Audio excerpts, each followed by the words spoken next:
Hi, my name is Alex Ingalls, and I'm a librarian at Eastern New Mexico University. And today I'm going to show you some tips and tricks on how to search like an expert. So I'm going to show you how to use the databases and limit the results to a manageable number, and then show you some strategies that you can use to help you when you're performing searches. So remember that the one search on our library website likes when you use keywords or phrases instead of questions like you might type into Google.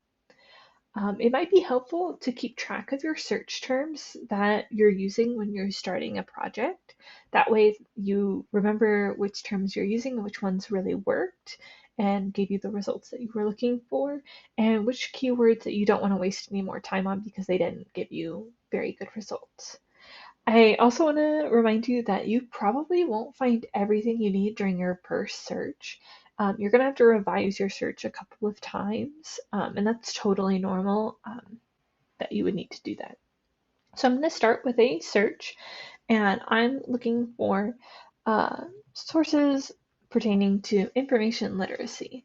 And I want full text and peer-reviewed sources, so I'm going to click both of those boxes, and then I'm going to hit search. And if you're off campus, it will ask you to log in. And if you're on campus, it will automatically log you in. So I'm going to log in. And then we will start narrowing down our results. I can see that just typing in information literacy gave me about 89,000 results, which is a lot of results to have to filter through. So I'm going to start showing you some tricks to narrow that down. First, I'm going to add quotation marks to my search. And databases know that quotation marks means you want this phrase to be one thing and not two separate search terms. So if I weren't going to have quotation marks, it would search for articles with just the word information and just the word literacy, which is not what I want. I want things with information literacy. So I'm going to put in those quotation marks and I'm going to hit search again and see how many that takes me down to. So we went from 89,000 results to 28,000. So that really narrows it down a lot. I'm going to start adding some additional search terms up at the top. So you'll see on the left-hand side of these search bars, there are these drop-down menus with different words. So we have and, or not. So I'm going to start with an and I'm going to look for things pertaining to information literacy, and I want to learn about elementary. So elementary students. So I'm going to keep that with an and phrase, and I'm going to hit search and see how many that takes me down to. So we went from 28,000 results to 600, almost 700. So that's a much more manageable number. I want to see what happens though if I were to switch that and to or.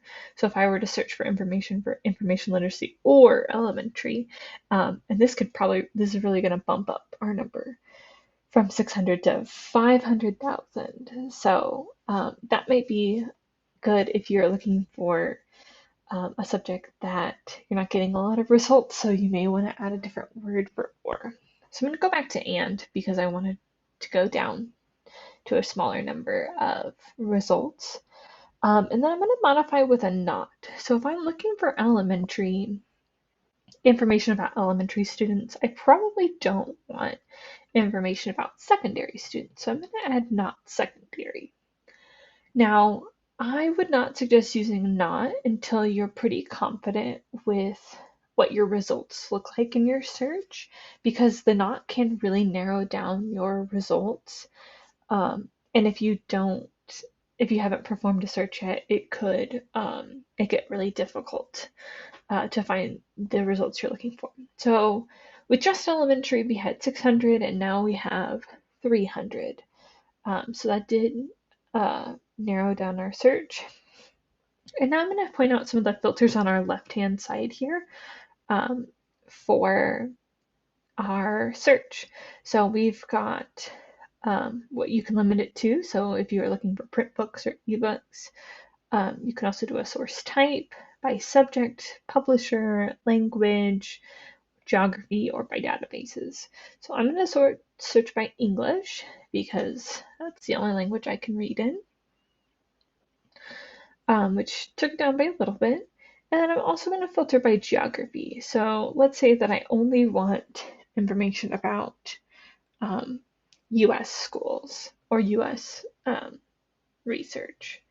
So that narrowed me down to 5. So we started out with a lot, 80,000, I believe, and now we're down to 5. So there are some tips and tricks to help you narrow down your searches. And if you need any help narrowing down your searches, you can also contact a librarian either through the chat or through our email.